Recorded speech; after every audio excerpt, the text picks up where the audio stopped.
الحمد لله القائل وجعلناهم أئمة يدعون إلى النار ويوم القيامة لا ينصرون.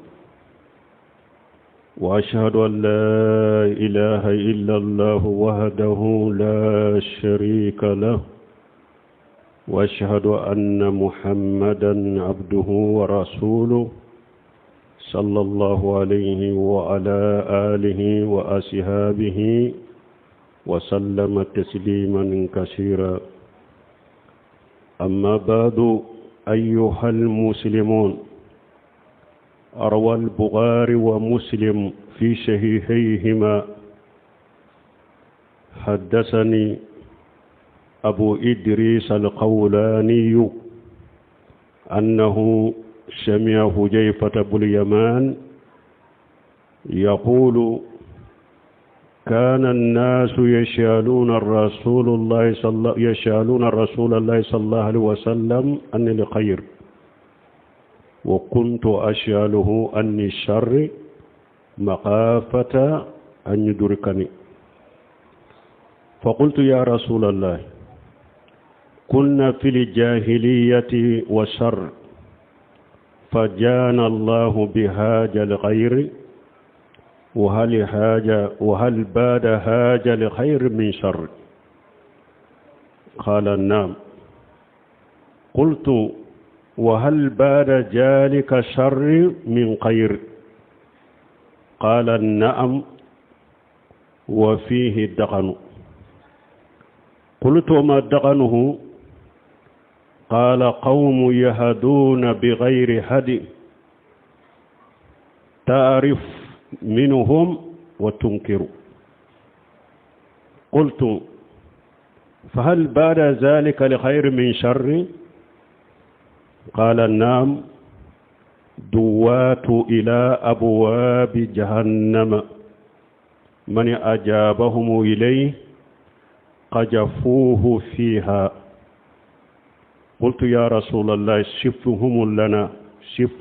لنا. قال: هم من جلدتنا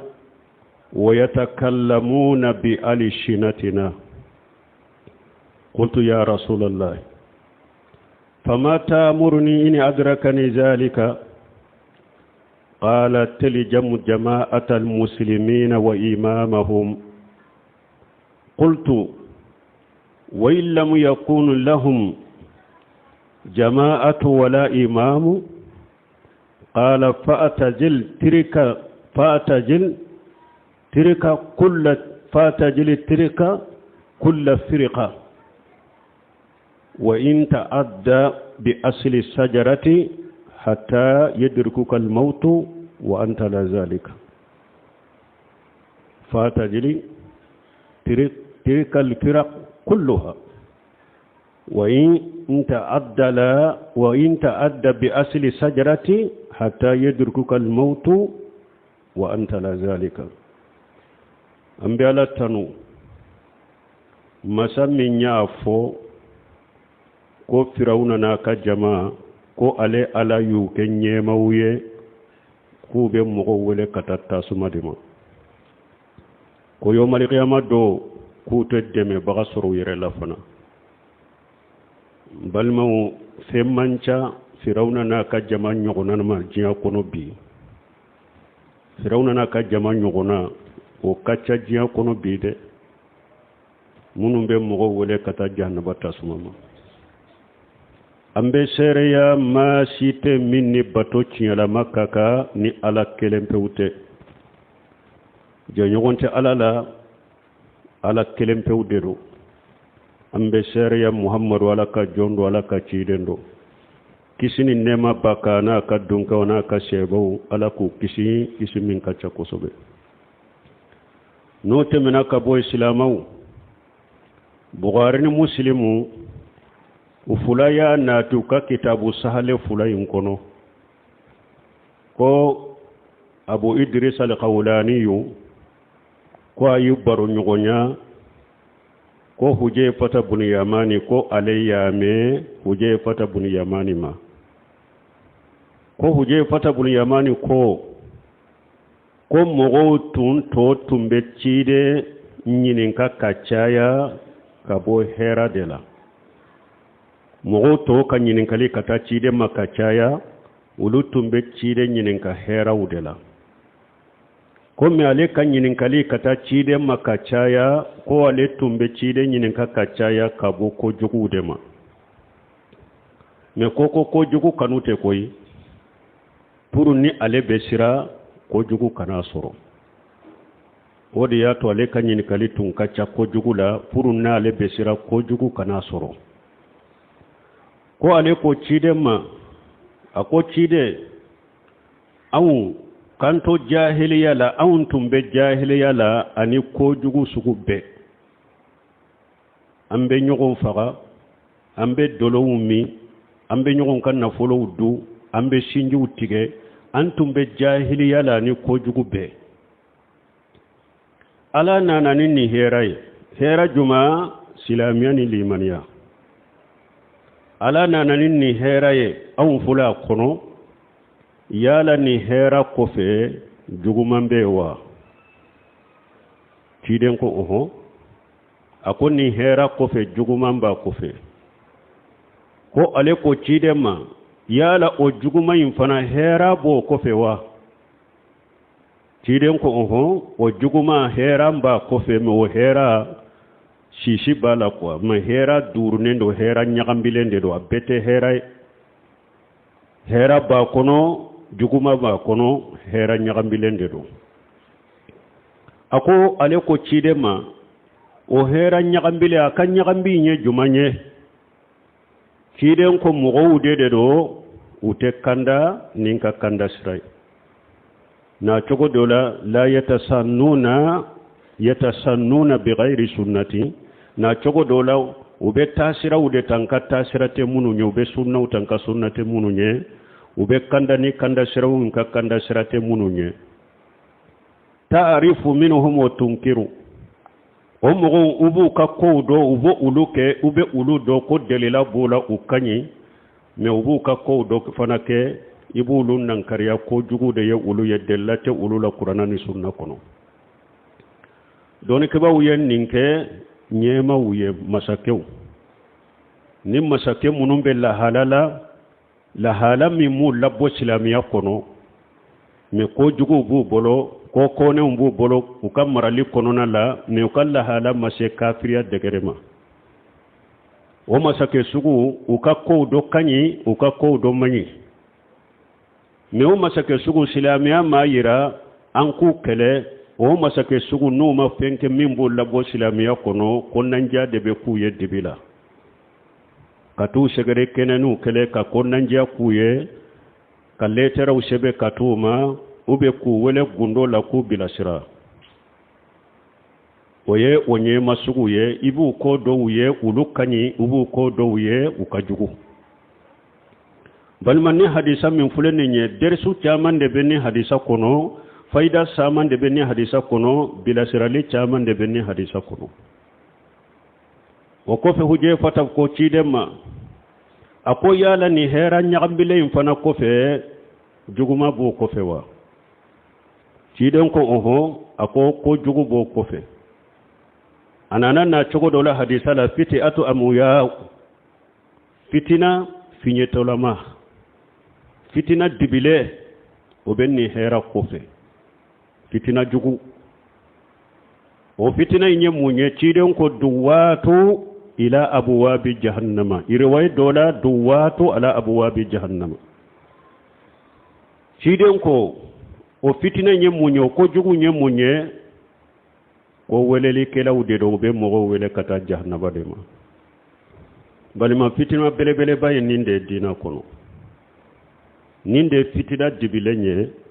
ninde fitina finyotola maye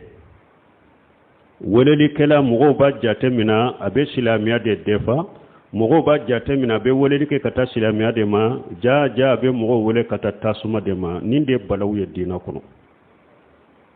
duwatu ila abwabi jahannama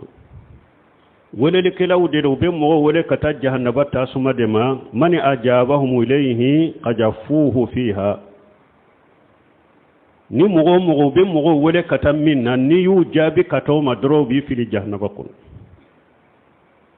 ala konnin kake ciden konnin kake ninye ala bato ninye ala kanu ninye ciden bato ninye dire ciden kanu ninye dina doye ubake kam mogo wele kata minna yu jabi ka souta maka tugu ko doro bi fili jahannaba kun uje fata kanyin kalima bade ako ciden man ni wolele kala jugu man kutanye de an ku do ciden ko humu min jeli datina ako mo gore wutewo annu beye mo sugu kele wunde ambe hada maddo fari kolo min banno fari kolo nyogona de bula wa yatakallamuna bi alsinatina ambe kuma chogo min fana be kuma chogo de la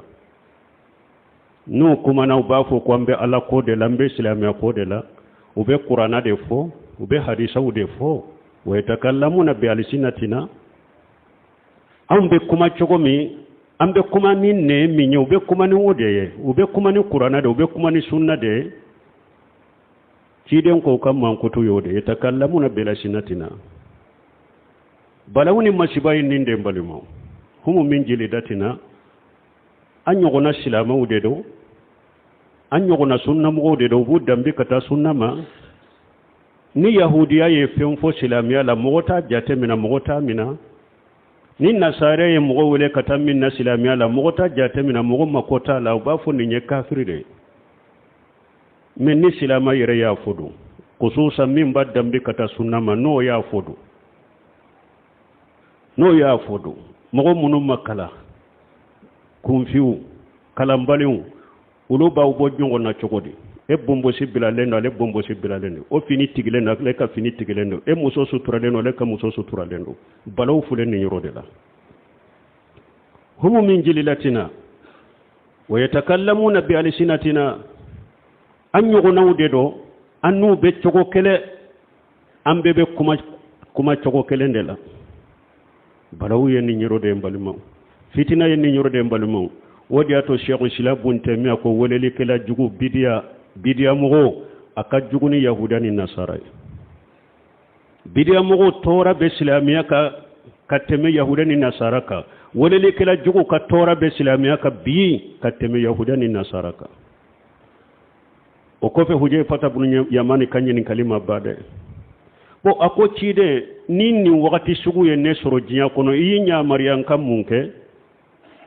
ako silamau jamaa mana silamau munum be sunnaka alqur'ana wa sunna la fahamu salafu salih jama kulum min be uluka ni nyema mun be ula fara uluka a wakati nini woleli kala juguna na mugo munum be ciden ka sunnaka nyema bula fara uluka ikayima bo woleli kala juguma bo akonna yasoro o wakati fana o jama sugute nyema tula na yasoro wakati o jama sugute ebe jama min do konnu de fule qur'ana ni sunna kala fahamu salafu salihu o kan nyema fule ni to fana doko no o fana te do awaci den ko imabbo o jama imbela hari ni beta kungo konona de la kata iri do koroye sayaki soroye imabbo jama bela kana faruka de hari ni beta kungo konona de la kata sigi iri do koroye sayaki soroye tade me kana fara jama jugu kade ikana fara woleli kala jugu kade balmo ni nyeci den ka hadisa ambe hadisa min kono bi ni hadisa wurena na ciden ko badiru bil amali fitanan ka qita'i layli mujlimi yusbihu ar-rajulu mu'mina wa yamshi kafira aw yamshi mu'mina wa yusbihu kafiran yabi'u dinahu bi ardi min ad-dunya rawahu muslim ciden ko yetteleya akabara nyuma ke sani fitna kana fitina munun dibilendo komi su dibukuru tige abe komi su dibukuru tige aye bara nyuma ke sano fitina kana de fitina de dibi kurulendo komi su dibi no fitina unana ciden ko ni dugu jera mogola eye mu'miniye ibe mu'min kalama ni wula fala be se wakati mi kera kafiri ube wula fala ni mogo minye mu'miniye sani dugu kaji abeke kafiriye naba ka dina fere jinya nafawuma ani jinya anterew ani jinya joyoro ani jinya togo ni jinya majamule jinya tanunu balman benni hadisa hafana kono de kunu ani bite kelenye de balman kunu folo ci de nye min fawunye ako mogo do temena awunye ube shi ube minye voitige ni shi minye shi ko ba da otigila mogo kunkoloka ka dayele fo kana shemfara fula puru akad bo akad dinaka ako ba tigi shi ka dayele fo kana shemfara fula na me ate bo akad dinaka ciden ko mogo munun temena ulutum be nin cogo de la ku dayele komi be filen dayele cogo mi ka shi do da ukunkolo chamandela ku shi ku kabo ka dina kono ubu shi fo kana shemfara fulana ku fara kabo nyogo na unnin kabo te bo ka dina la o mu bo ulu ku ka dina ka me bi ta kera munye hadisa min be muslimu kono ya bi o dina hu bi ardi min ad-dunya bi ta kera de ki ka dina fere jinya na fawulu ya do kunu ni bi te kelenya kunu ibe sai ka dina no fede ite boy ka dina la me bi dina be fere de jinya anterew ani jinya nafaw doni ke bawo aye sabali aye siralanye ni jinya nyana mo yate to koy abe bade ala ko qur'ana kono innal ladhina yaktumuna ma anzalna min al-bayyinati wal huda min ba'di ma bayyanahu lin-nasi fil kitab ulaika yal'anuhumullahu wa yal'anuhumul la'inun alakum mu'minun ni alaye bangalim min jigi ni alaye bangalim min jigi aninye kanda min jigi qur'ana kono ni ala kelen kofe ka bangali ke hada madawnya kitabu kono mu'min bu o fem bangale mu'min bu o kanda sira dogo ala ko tigla mo ala bu danga dangali ke labbe bu danga aya warakuna lako wija gajallahu misaqal ladina utul kitaba la tubayyinunahu lin-nas wa la taktumunahu fanabajuhu wara'a juhurihim wastaru bihi samanan qalila fabissa mastarun ala ko le ala lillahi du gelem min kitabe dunkewma ako kitabe dunkew wallahi ne ala yemmin jigi kitabu in kono fo aka bange mogo yede akana dogo ako me kitabe dunkew yenni lillahi du filu kofe uya fale jinyan nafama ala ku yallahi dun fale jinyan nafamina uya fale fenjuguma de awambali ma silama doni ke bawo bennin kono bi koyi wori ato sufyana bunu wayna ko afko man fasada min ulama'ina fa fihi shibahu min al-yahud wa man fasada min ubadina fa fihi shibahu min an-nasara sufyana bunu wayna ko akon nan ka doni ke baga min kera doni ke baga juguye ko ye yahuda nyugonaye ni an kabbato ke lamin cinyana o yen nasara nyugonya de ewa o doni ke baga jugu yahudiya nyugona ye islamiya chefa de khususa min ban sira min ban joro min ban dusukasi ambake kanin doni ke baga jugu sugu ambake kuye sunna mo chela munum buddam dikata sunna ma sogoma ni akakuma ukanyi utilelendo ube kuranaka ube sunnaka abake ka sunna fo ebebe mun kalama ula felala wa jinya yala koso jinya nafolo koso jinya jama koso jinya tanuli koso ibebe mun kalama baka kuma uyelema ayere tumba fo ko femminya haramuye ayere tumba fo femmi mani ayere tumba fo femminya bidiya ibubo min kalama abake ka defa kala daga balma wodi ato ciden ko ako ni dugube je mogo doye ka ewa silama ni wula fela be sakera kafiri ni dugube je minye ewa silama ni sogoma ni wula fela la minye silama mu'mini ni be min kalama sogoma be ke kafiri ni nyele masugu munun fule ninye ni kuma sugu munun fule ninye ni ye kuma do fo min ti labo silamiya kono ima labo silamiya kono ikera bidiya mogo me ni ye ko ke uye kuma ke aliya bo silamiya kono hadisa na sabatika harisa kunyo de harisa kunte fe ngorede mana sogoma iba soro mogo do be ko do ka ye kuma do fo wula fela la iba fo so ibe bo min kala ma jiantere ni jian nafa kama yele mana wula fela la tumbe ko do ka sani dugu ka je jian nafa do koso jiantere de koso jo yoro do koso ibe bo min kala ma aya ka kuma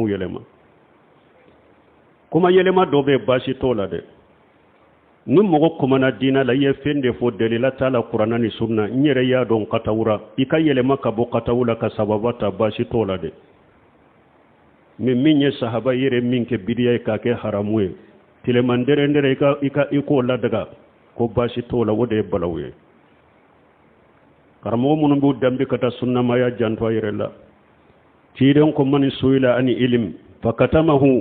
ali jamahu allah باللجام من النار يوم القيامة البانية حديثين صحا تيرين كو مغو نو يني نكا دوني دولا ادوني بيبولو يا دوغو كو يوم القيامة دو جهنم نيغي كرافي كو على بو دو داكو كو نيغي كرافي جهنم نيغي كرافي كو بي دو داكو يوم القيامة دو ني مغو مي نيتي دوغو شيخ محمد بن صالح وسيمين رحمه الله كو كي نينكا akon nyininkali ye chogo ya fulade nyininkali dobe ke hadama don bi nyininkanu nenye karasa dina ye mu fonni na silama ye mu fonni na uye in nyininkanu udaye wala ibe mindo kinyala niya dogo yomal qiyamah do jahannaba karafe be do idakoro nyininkali chogo ya fulana ni mugo kala hala ye nyininka ebe jamana do kono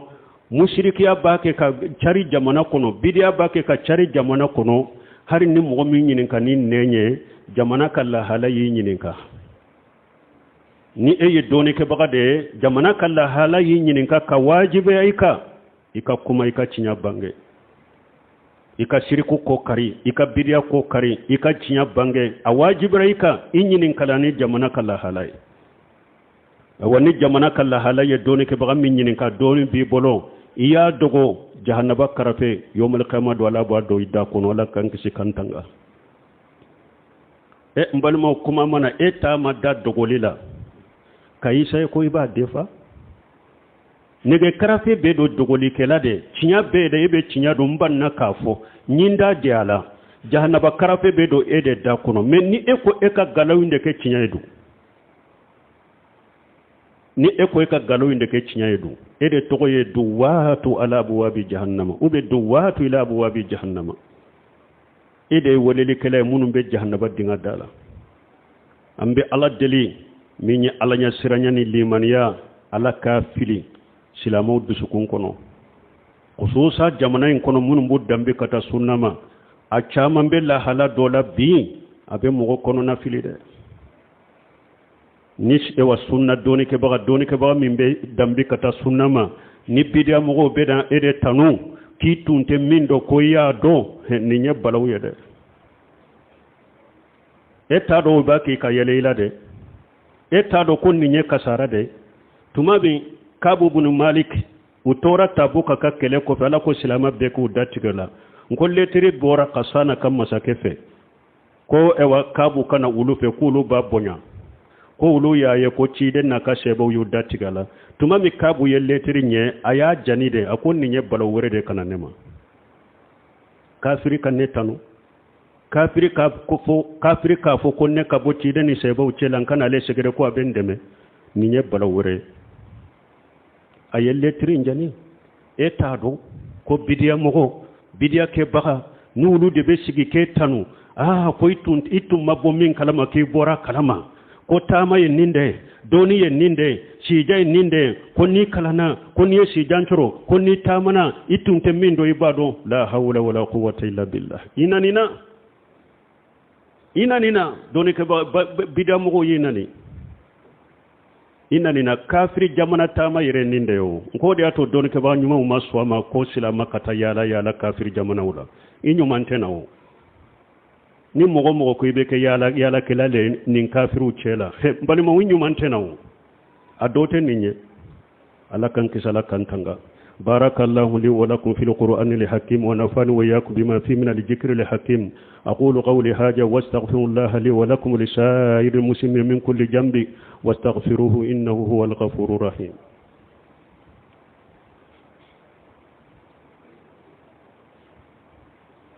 الحمد لله رب العالمين والصلاة والسلام على نبينا محمد وعلى آله وأصحابه وسلم تسليما كثيرا. أما بعد، قال صلى الله عليه وسلم: ما جيبان جائعان ورسلا في القنم بأفسد لها من هرس المرء على المال والصرف لدينه. رواه الترمذي وصححه الألباني. كيد كسني نما باكم بالمو ako suruku kungoto fula ube kungo kono wuluni kungoto fula mana kungo kono na mimbe ba mina kachinya chidon ko ofula kungoto ko nu chi kata bama ube na chogodola ko nu yu iuchi kata ba werema kube ba uchinya chogode awa ko mogo fana ko niye ninjia na fule de kanu ani jia korota ko kanu kon nunu fula be hada madenka dina chinya kateme suruku kungoto fula manu yuchi kataba werema ube nu yuchi kataba ma ube ba chinya chogo ni hada made ko ikani na fule de kanu ni mogo ko ika korota de kanu karasa yorobe jama be grinofe kiden ko nin ko fula nin jogo fula kanu hada madem bolo abika dina chinya de ko min ye suruku fula chi kataba werema nube ba uchinya chogo mi nunu bi ka jina tiya kateme halo oka balmo nafolo kanu manyide nafolo kanu doni ke baga bolo min bi dambi kata doni ni dina welelima ni nafolo kanu ye jiya kanu ye korta kanu ka jama kanu min jogo fula bi ka dina tiya kateme suruko fula be ba tiya chogomi doni ke baga chaman ka dina tiya nani ofana sababu ambe jiya laba minna ambe jiyan laba minna wolele kila chaman ka wolele chiyana mogo chaman ba jambi kata sunna maka dina chiyana munya chiya jinya kanu munya chiya na polo kanu munya chiya korta kanu chidenye nimbe fo mbalmanu ibn arajaba hambali ni hadisa kele ayake kitabu de ibn arajaba ni hadisa kele pew ayake risale ka ke kitabu ye kalandem minni ya nyine ka kala abi nafa kosobe doni ke baga jugu ani doni ke baga jiya kanu baga ni doni ke ba mim kombe population je nyine una ani bu doni ke ba mim ba ko be hada madun jende nyine ibe nafa chaman sura la nabi ka dusukunye balma sheikh ibn usaymin ya fanye de ko doni ke baga ye sabade ulama udawla wa ulama ul umma wa ulama ul millah ako doni ke bawo ye sabade de jamana ka doni ke bawo be ulube jamana masake ka sagode la ni masake ba fe ka ko min ke jamana kono hari ni amani o doni ke baga sugu ba bola be na fulo di uluma uba la daga nunu nye jamana ka masaku ka doni ke bawo de ka fella daga masake u ye delila te min na qur'ana ni sunna kono ni nye masake ka doni ke bawo ye ulama ulama jama ka doni ke bagaw be doni ke baw do fana be ulu ye population ka doni ke bagaw de ni ko min nana ube population ka tasho de laje min kadi jamana dew be min ka delila bala o qur'ana ni sunna la fa musarafu sali de la taala o ale be jamana dew ka jenjini de la min kadi jama ye doron ko fo doron katanu be nin katanu ni ka bom misiri kono abenala tama abenna chiden tama mabya mamma kositala alebe jama jenyini de la ninye jama ka population ka doni ke bagade doni ke baga qualité sabana ulama ul millati dina ka doni ke baga dina yere ka doni ke baga uba fulu de ulama rabbaniyina ale tayede ala côté chiden côté ala faham salafu salihin ala kote chiden kote se salafu salu ka famuka o benna mimma alhamdulillah o ma be minna amma ko sitala amma kote ka jenyini na amma koti ka jonyoro la amma koti ka nafolo la amma koti ka tanuni la amma koti ka la gosiri la ale koni yede doro ala kote chiden kota la famu salafu salu o benna jamana dewma o benna jamana kala hawna mo mabbe ma amma ko sitala ninde to ko ulama ul millati balimo nonunde kaddo jamana ula sisa nonunde kaddo dogo silama jama'u cela sisa balimo ulama ul millati dina ka doni ke bagon sufyan ash-shawri yodefo ako alayka bi asari man salafan wa in rafadaka an-nas wa iyyaka wara'i rijal wa in jagharafuhu laka bil qawli sufyan ash-shawri ko akombima akom mo nyuma munun temena inye sarfu salihu munun temena inye ko ulude nomina de uyemmin fo yemmin kay ko fo ko ke har ni be banayinam har ni be banima har ni be banila sarfu salihu munun temena ulun nomina har ni be banila akom bima hada madon ka haklina yire korosa mai kana barake naye nu ya mashiri ni kuma nyuma uye chogo chogo toy Abdullah ibn Mas'ud qali jama'ata ma wafaqa li haqq walau kunta wahdaka Abdullah ibn Mas'ud ko nimiya me ko jama'a ako jama'a yede mimbe na ciyama har ni kelende baka wore togo jama'a te ko bebe ni bere ninde fosa bebe ninde ka ekelente sika ke doni ke baga ekelente sika doni suro kateme nimbe kai jama'a te awu nyaabe jama'a yu ya mino in tutu aksara man filari yudillu kan sabilillah ala ko dugu kolo jama'a chama min fuleni ni tuguru ko dorobi fili ka bola kasram jama'a cinyade har ni kelemba ka Sheikhul Islam Ibn Taymiyyah ako walaw khalafa li abdu jami' al khalqi wattaba rasulu sallallahu alayhi wa sallam lam yashaluhu Allah am mukhalafati ahadin fa'alamu jalika wasman wa ati wattabi wala tabtadi' Sheikhul Islam Ibn Taymiyyah ko akoy kado jo ni e jiya be soso damfembe akoni damfembe soso me itugura ciden ko kisini nema baka akoy yomali khamado alati nyinin kam mo sika soso dimo damfembe soso damfembe kata fankele ekelen kati fanna ni ede be ciden taka itugura ciden ko yomali khamado alati nyinin kam mo sila akoy kan nin dode akoy kan nin mede akoy ka tugun nin kode akoke ciden bato bagade kanake bidia don bagaye dina kono balma ambe ala delala kan kisala kan tanga alaka jamana kisi alaka silamo chew kisi fitina min be silamo chela sisa nin bidia ni fewo balma silamo be fitina la ko were to shiriku ni bidia min be silamo chela mode fitina kono ambe ala delala ka dugade ka korta ka doni ka bagam nyuma unde nati munum be nin fulan ka foyen ni e wam bidia nyoni la yaqafuna fillahi lawmata laimi nu te sira ala ko ra jalagi kira shika jalagi ma ambe ala delala ko kanye ربنا آتينا في الدنيا حسنة وفي الآخرة حسنة وقنا عذاب النار ربنا لا تزغ قلوبنا بعد إذ هديتنا وهب لنا من لدنك رحمة إنك أنت الوهاب اللهم اجعل الإسلام والمسلمين وجل الشرك والمشركين ودمر أعداءك أعداء الدين برحمتك يا